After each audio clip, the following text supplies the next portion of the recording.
इस वीडियो में मैं ये प्रूफ करने की इब्तिदा करूंगा कि age limit of x approaches zero of sine of x over x, ये अगर मेरे पास हो तो ये 1 के बराबर होगा। और इस मकसद के लिए, क्योंकि इसका ताल्लुक ट्रिग्नोमेट्री से है और लिमिट से भी है, लेकिन साथ ही साथ मैं एक और चीज यहां पर आपके सामने वाज़ेह करना चाहूंगा और उसको हम कहते हैं स्क्वीज थ्योरम। तो ये limit of x approaches zero sine of x over x is equal to 1, इसको हम प्रूफ करेंगे। लेकिन उससे पहले ये जानना जरूरी है कि स्क्वीज थ्योरम है क्या, क्योंकि sine of x over x limit x tends to zero वाले जो एक्सप्रेशन है ये बहुत इंपॉर्टेंट है सारी मैथमेटिक्स में, खासतौर पर लिमिट्स वगैरह में, कैलकुलस में भी।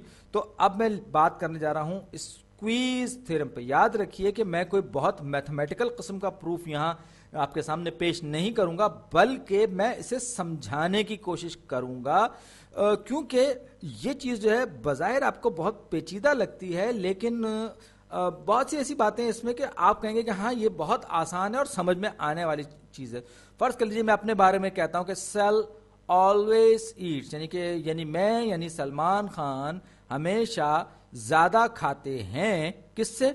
उमैमा से। उमैमा मेरी बेगम साहिबा का नाम है, मेरी निस्फ बेहतर का नाम है। तो उमैमा के मुकाबले में सलमान साहब जो हैं वो उमैमा के मुकाबले में हमेशा ज्यादा खाते हैं।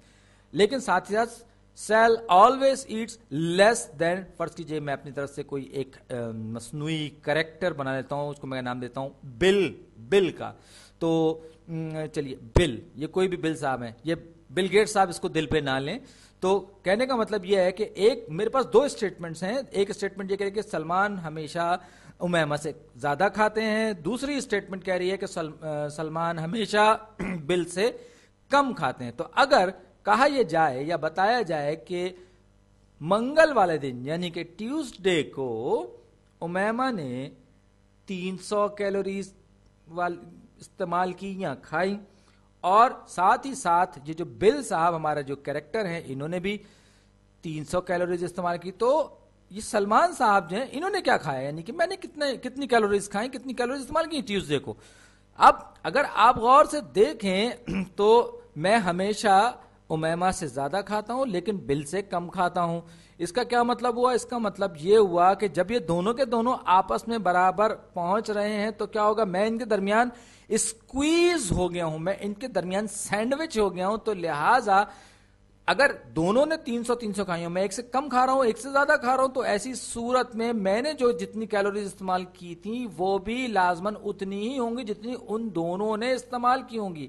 उमैमा लोअर लिमिट है, बिल जो है वो अपर लिमिट है, लेकिन जब अपर और लोअर लिमिट दोनों एक दूसरे के करीब पहुंचती जाए तो मैं या बीच की वैल्यू जो सैंडविच हो रही है वो भी उनके दोनों वैल्यूज के बराबर होती जाएगी। अब इसको हम थोड़ा सा मैथमेटिकल टच के साथ, रियाजी के लश्कारों के साथ करते हैं। फर्ज कीजिए एक फंक्शन है जी ऑफ एक्स जो कि छोटा है या बराबर है एफ ऑफ एक्स एक और फंक्शन के, जबकि एफ ऑफ एक्स बताते कुछ छोटा है या बराबर है एच ऑफ एक्स से। ये इन तीन फंक्शंस का आपस में रिलेशन है। अब मैं ये कहता हूं, फर्ज कर लीजिए कि as g of limit as x approaches a of g of x L के बराबर है, और साथ ही साथ limit x approaches a of h x up is equal to L, यानी कि ये दोनों की दोनों लिमिट्स आपस में बराबर हैं।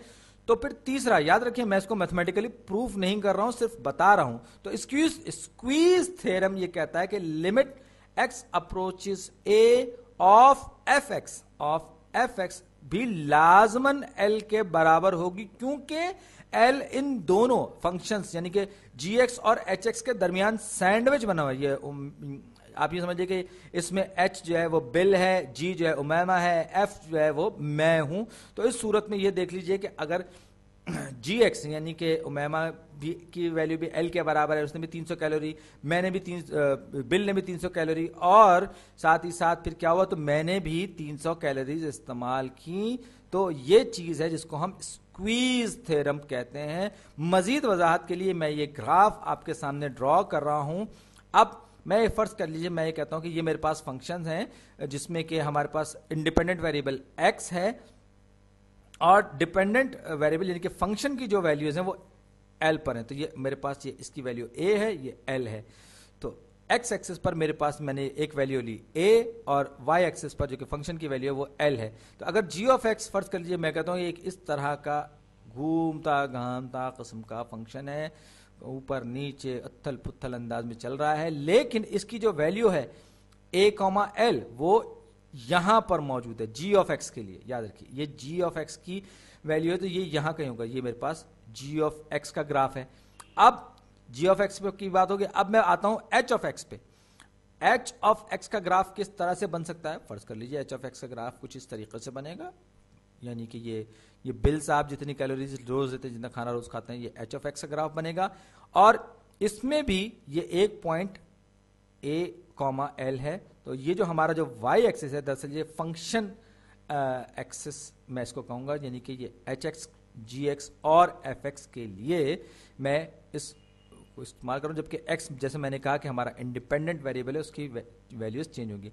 अब मेरे पास h ऑफ x का ग्राफ आ गया और ये जो है a, l पर g ऑफ x के ग्राफ को बिल्कुल छूता हुआ, टच करता हुआ गुजर रहा है। अब fx की अगर बात हो जाए तो fx क्या है, वो हमेशा g से बड़ा रहेगा और gx से बड़ा रहेगा और hx से छोटा रहेगा, इसकी वैल्यूज जो हैं।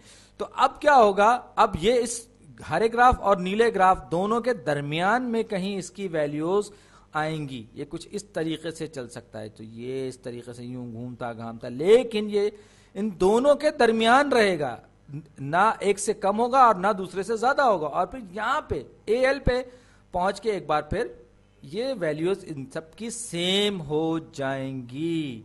यानी ये जो पॉइंट है, इस पर ऊपर वाला फंक्शन, नीचे वाला फंक्शन और बीच में सैंडविच बना हुआ फंक्शन, इन तीनों के तीनों की वैल्यूज स्क्वीज हो जाएंगी, एक खास पॉइंट पे स्क्वीज हो जाएंगे। और यही बात हमें स्क्वीज थ्योरम बताता है, और यही वो थ्योरम है, एक बार फिर मैं आपको याद दिलाता हूं, कि जिसकी मदद से हम limit as x approaches 0 of sine x over x is equal to 1, इस आइडेंटिटी को या इस प्रॉपर्टी को हम प्रूव करेंगे। और स्क्वीज थ्योरम इस सारे के सारे मामले में बहुत मुफीद और कारआमद है।